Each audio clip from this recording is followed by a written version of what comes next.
باپ اور بیٹے اور روح القدس کے نام میں آمین۔ کرسمس کے پرمسرت موقع پر ہمارے لیے آج کی تلاوت اشعیاء نبی کا صحیفہ، اس کا 52 باب اور اس کی 7ویں آیت سے لے کر 10ویں آیت تک۔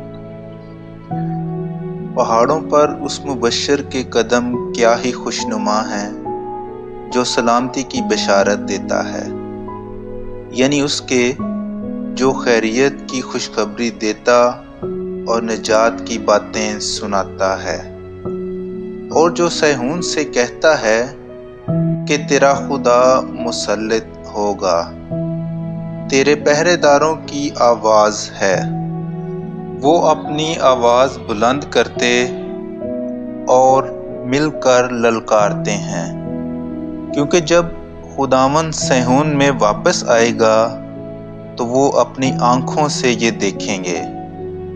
اے یروشلیم کے ویرانوں، آواز اٹھاؤ اور مل کر للکارو، کیونکہ خداوند اپنی امت کو تسلی دے گا اور یروشلیم کو چھڑائے گا۔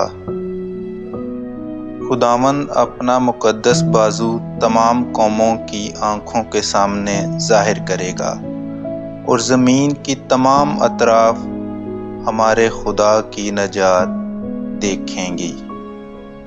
کلام اقدس کا پڑھا اور سنا جانا ہم سب کے لیے باعث برکت ہو۔